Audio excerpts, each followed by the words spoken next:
Hello everyone, welcome to my channel. Today, I'm going to explain the movie Deus 2022. At the beginning of this film, scientists observed a strange sphere near Mars. What was this sphere? What was it made of? Was it a threat to humans? To find out, NASA sent a team to Mars. The astronauts' journey was about 8 months long. When they were only 8 hours away from their destination, Mars, all the astronauts came out of their sleeping pods. Among these crew members, we also meet Carla. Carla, the main character of this movie, is in charge of the ship's AI system. Here, she notices that one of her crew members, Ruben, is in a strange condition. She assumes it might be because he is using a hibernation pod for the first time. Carla tells him to rest and then gets back to her work. During this time, her captain also arrives and assigns Carla the task of scanning the sphere near Mars, using the AI system. They weren't very far away, but still Carla's AI system couldn't detect any sphere near Mars. The sphere she could clearly see with her eyes wasn't being detected at all. Seeing this, Carla thought that either the AI system was malfunctioning, or perhaps there was actually nothing there. She tells Paul that they should turn back because there is nothing here. But Paul gets angry and tells her, whether there's something here or not, we must complete our mission. Meanwhile, a hologram appears. It is the mission head of the crew, speaking from Earth. He reminds them that thousands of people around the world are eagerly waiting to know what this sphere is, and that they must complete the mission as soon as possible. So what could Carla do? She had to follow orders. She resumes her work on the mission. But suddenly, she hears her mother's voice nearby. She is shocked because she knows her mother and daughter were killed in a car accident. Still, she starts searching for them. At the same time, in Ruben's room, we see him frightened by something. He screams, but no one hears him. Later, when Carla returns to her room, she receives another call from the mission head. He asks if she is having any problems because she looks worried. Carla replies, "No, I'm fine." Just then, the AI system suddenly alerts her. The sphere near Mars has now been detected by the AI. It is sending a massive, extremely fast light beam toward their ship. The beam begins destroying many of the ship's systems. Seeing this, everyone panics, including Carla. One of Carla's friends suggests, maybe the sphere is showing us the way. So Carla decides not to steer away, but instead continues moving the ship toward the beam. The AI system then detects that the beam does not only contain light, it also carries sound waves. Carla begins decoding them. Within those sound waves is a message, likely sent by whatever species lives inside the sphere. Carla decodes the message and discovers the word Deus. In Latin, Deus means God. Hearing this, everyone begins to believe that maybe God lives inside the sphere. Suddenly, the AI system stops working again, which terrifies the crew. Some of them suggest abandoning the mission, but others argue that it is their duty to go to the sphere and find out what it really is. Ruben, who has just come out of his room, strongly objects. He insists they must not go near the sphere. He believes this is the day of doom, and that a god lives inside the sphere who will judge humanity. Ruben grows nervous, starts crying, and begs them to turn back. Meanwhile, Captain Paul is observing everyone from his office. During the discussion, some crew members say that if the sphere doesn't contain God, but instead belongs to aliens, they should destroy it. Paul immediately cuts in, no one will harm the sphere. Everyone is shocked by his reaction. Just then, another crew member rushes in and announces that Ruben is missing from the ship.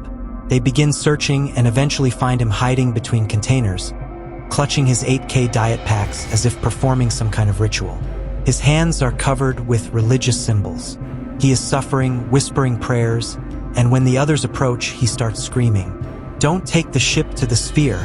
If you do, something terrible will happen. Paul is hiding something from all of us."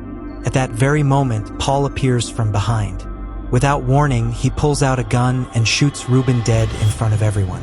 The entire crew is shocked and horrified by his ruthless action. But Paul remains unervingly calm, as if nothing had happened, as if no one had died at all. Carla is filled with anger. She secretly picks up Ruben's knife, follows Paul and demands, "If you know something, Tell me clearly. But Paul refuses to say anything. Instead, he carries Ruben's dead body and places it inside a hibernation pod, as though it were just routine. Carla's anger only grows stronger. But Paul threatened them, reminding everyone that he was the captain, and it was their duty to obey his orders. Despite their reluctance, they had no choice.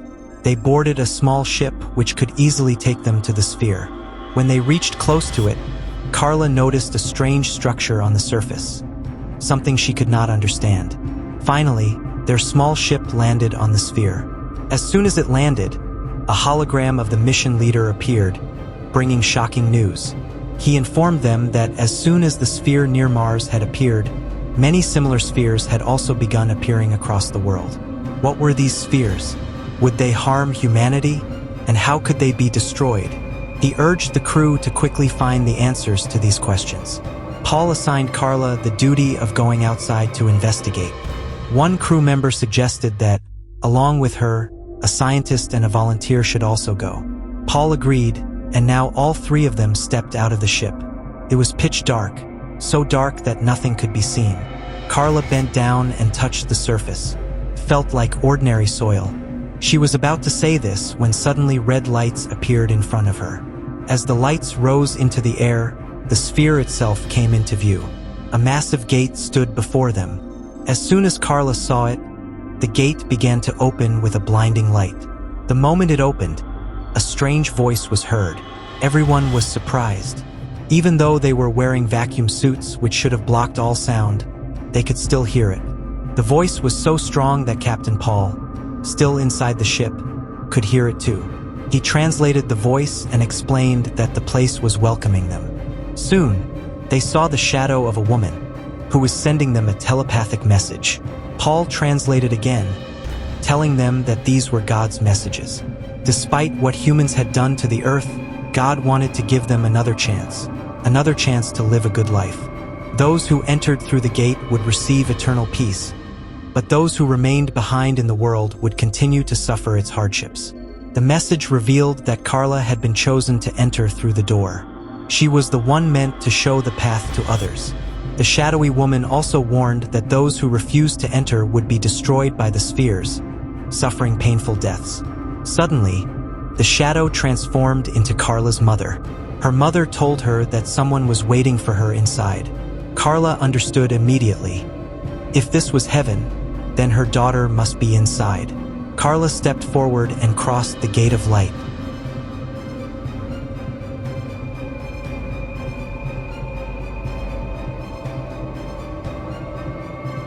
As she did, a flashback showed the car accident that had taken her mother and daughter. Returning to the present, Carla now found herself in a breathtaking city. It looked exactly like the New Jerusalem. The scar on Carla's head was still fresh, as if she had been transported here directly from the accident. Then she saw her daughter, running joyfully toward her. Overcome with emotion, Carla also ran to embrace her. But just before they could hug, Carla suddenly lost consciousness. When she woke up, she was shocked to find herself lying on a table inside the ship. She couldn't understand. How had she returned here when she had already crossed through the gate? She asked the others the same question. They told her that when she came out of the gate, her condition was so bad she couldn't even walk. They had carried her back into the ship. While she was still confused, the mission leader's hologram appeared again. He questioned Carla about everything she had seen inside. Carla explained that she had seen a golden city that looked like New Jerusalem, and she thought it was heaven. The leader pressed further. "What else did you see? Who did you meet? Who did you talk to?" Carla, however, replied, "I didn't meet anyone. I didn't talk to anyone." The man didn't believe her. Carla then asked about Sean, the crew member who had landed on the sphere with her. Her crewmates told her that Sean was dead. Shocked, Carla asked how he had died. They replied that his suit had cracked. Carla refused to believe it. She argued that their suits were unbreakable.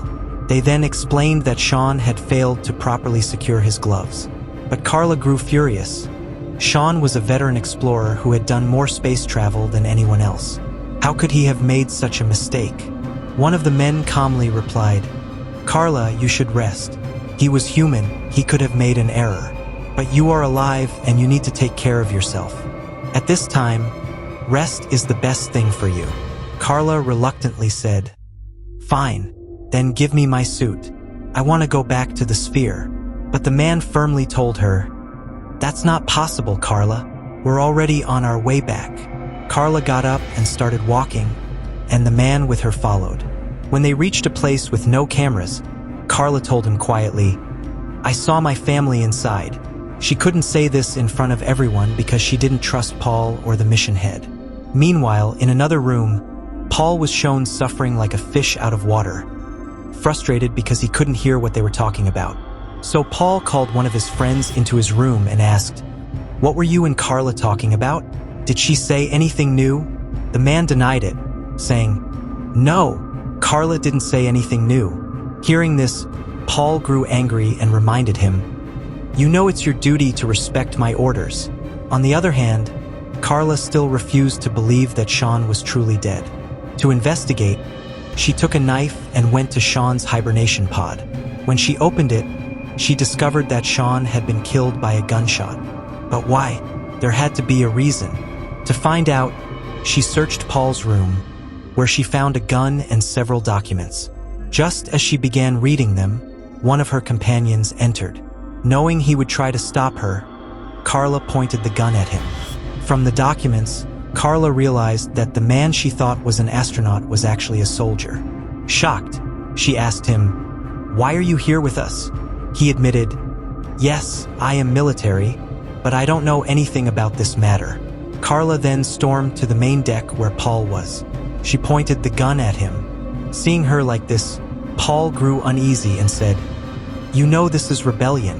You could be punished for it, just like Sean was." This revealed the shocking truth. Sean had been murdered by his own captain. Carla had thought it might have been the soldier, but it was Paul all along. The situation turned critical. At that moment, a call came in from the mission head. He told Carla that her video from the sphere had been broadcast to the world.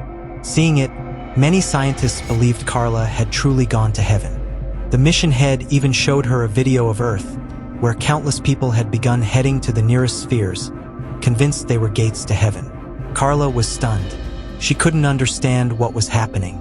Before she could react, Paul lunged at her and snatched the gun. But Carla wasn't inexperienced. She fought back fiercely and managed to take the gun again. This time, she didn't hesitate. She shot Paul dead. Before she could turn the gun on her other companion, the soldier begged for his life, promising, "I'll tell you the whole truth, just don't kill me." Carla decided to listen. He revealed the shocking reality. When Carla had stepped onto the sphere, she hadn't actually seen anything. She had been placed under illusion. She didn't understand what the sphere truly was. Confused, she called the mission head and said, "I'm going to destroy this sphere. I don't think it's safe for humans." But the mission head, Vince, stopped her and revealed the truth. The spheres were not from God at all. They were created for Carla herself. She was stunned. The man explained further, there were more than 25 billion people in the world, while Earth could only sustain 6 billion. So we planned to eliminate the rest. For that, we created these spheres to lure people away from Earth. There is no God. You built these spheres yourself. You just don't remember it because we erased your memories and implanted a new chip in your brain. You forgot your old life, the one in which you created this plan, and only remember the life we wanted you to believe. The mission head continued, "I designed this plan. That's why I sent you inside the sphere, so your video would convince the world that it's heaven. That way, people would willingly leave Earth without bloodshed or resistance. They thought they were going to paradise, but really, they were marching to their deaths." Hearing this, Carla was horrified. She never wanted this. She didn't want to let people die. Furious, she called Vince a monster and silently vowed to destroy the sphere. The soldier agreed to help her. But Vince, realizing he was losing control, reprogrammed the ship's AI to trigger its self-destruct mode, planning to kill Carla and the soldier along with it, ensuring his mission would succeed. Before the ship could be destroyed, Carla shot and destroyed Vince's hologram. She immediately contacted her partner, who was piloting the main ship that had been returning toward the sphere. Suddenly, small explosions rocked the ship, damaging it. Carla managed to escape into a smaller craft attached to the ship, hoping to save herself. She wanted to rescue her partner too, but he was trapped in a slow-moving elevator. With only 3 minutes left, the elevator couldn't reach her in time. Heartbroken, Carla launched the small ship, believing he had died. But to her relief, at the last moment, he managed to reach the small craft and survive. Together, they now headed toward the sphere to destroy it. As soon as they landed, Carla's partner went inside to set the destruction sequence. Before closing the door, he told Carla, "Go back to Earth. In this sphere, they'll kill all of us. You must return and tell the truth to humanity. Save them." Carla, though devastated, nodded and piloted her ship back toward Earth. The journey would take 8 months, but she was comforted by one thought. She had rejected the evil mission. Now, she carried the hope of saving humanity. And with that, the story ends. I hope you liked this movie. If so, then please hit the like button and subscribe to our channel for more such exciting content. Till then, stay safe and keep enjoying.